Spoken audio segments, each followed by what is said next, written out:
As you can see right here, they are continuing to shoot on the population.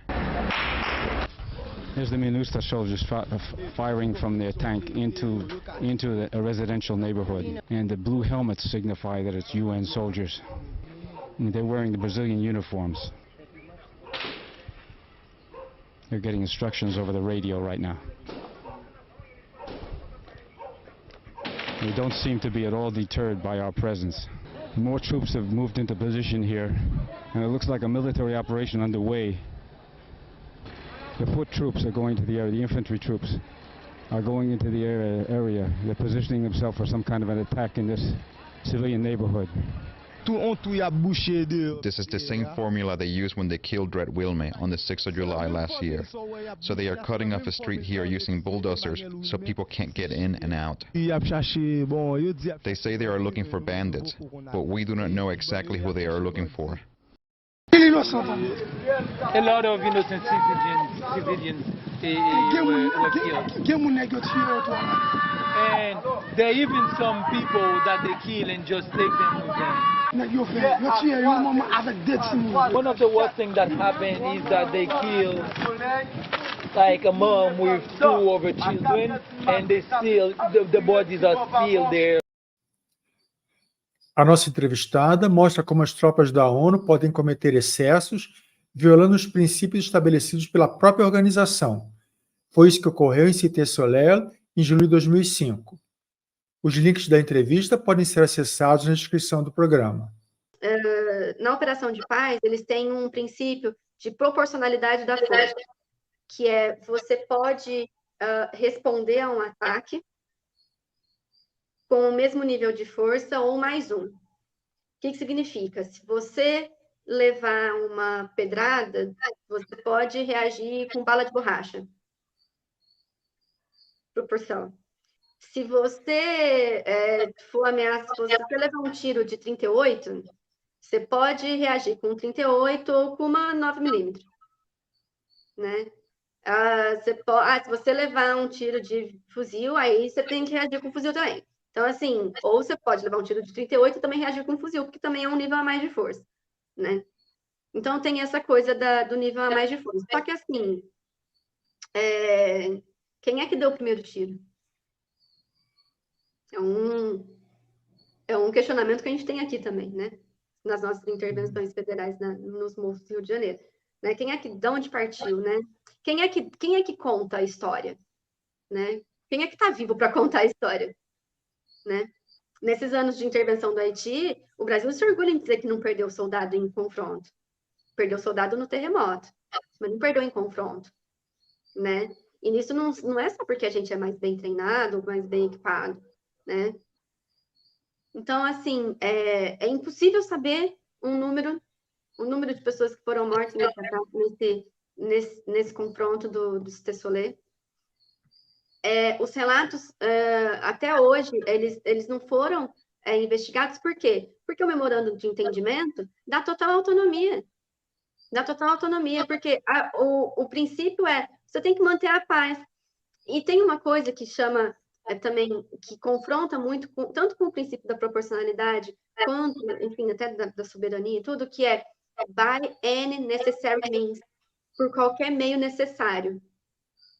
Então, esse por qualquer meio necessário deixa tudo muito ambíguo, porque apesar de ser uma força que tem limites, né, o limite da proporcionalidade da força, a responsabilidade de proteger, que também é uma doutrina da ONU, né, responsabilidade de proteger, né, quando você coloca por todos os meios necessários, bom, então não tem, aí já perdeu o limite. E depois, você tem que só justificar, né, a sua ação. Só. Inclusive, essa autonomia que eles tinham no Haiti, o próprio Bolsonaro já elogiou. E era essa autonomia que eles queriam para as intervenções federais do Rio de Janeiro, e que não tinha. Mesmo no governo Temer, não foi dada. E foi criticada pelo Bolsonaro. Quer dizer, se têm autonomia, eles já fazem o que fazem aqui, imagina, né? Se eles tivessem total autonomia. Então, assim, foi isso que aconteceu no Haiti. Tem um documentário que eu sempre gosto de recomendar, tá na internet, tá? É um site fácil, que chama It Stays With You, né? Isso fica com você. um site.com ou .org, agora não estou lembrando, mas enfim, no Google já encontra, que é justamente um documentário sobre esse episódio, né, fatídico, e toda a comunidade internacional tem diplomatas, né, brasileiros, estrangeiros, também cientistas políticos, analistas internacionais falando sobre isso.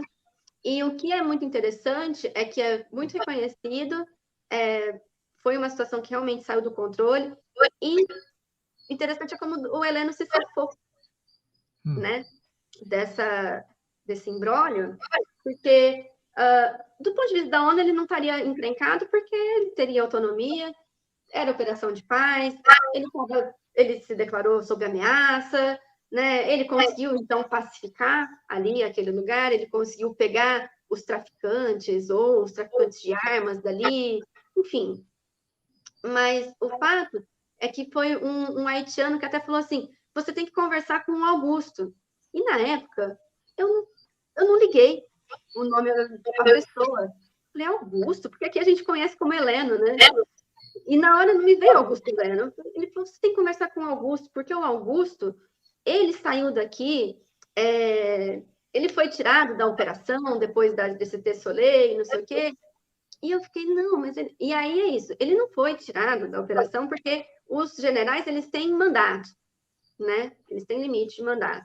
Ele já tinha ficado um pouco mais do que ele deveria, porque ele foi o primeiro general e ele precisava de um tempo até formar o segundo, até ter a indicação do segundo, quem que seria. Então, já era uma saída programada. Mas esse haitiano me falou que o Heleno teria feito ou tomado posse ali de uma rádio local, por onde ele se comunicava. E o Heleno fala francês, né? O crioulo é uma língua muito parecida com o francês, né? Então, os haitianos entendiam, né, o Heleno, e ele falou que a coisa saiu do controle dele, ele se desculpou, ele não podia viver com essa culpa, como é que ele ia olhar para os netos dele, e então ele estava se retirando, né? Então, assim, ele limpou a barra do Brasil, porque aí os haitianos não ficaram tão com raiva dos brasileiros, ele limpou a barra dele, né? E saiu de lá até que bem, assim, né? Se for ver. Mas, realmente, isso aconteceu, um fato triste, trágico, e, sim, bala perdida com crianças dormindo na cama, pegou idosos, tem gente que tem marca de bala até hoje, enfim, ficaram paralisados. Nesse documentário mostra o que aconteceu.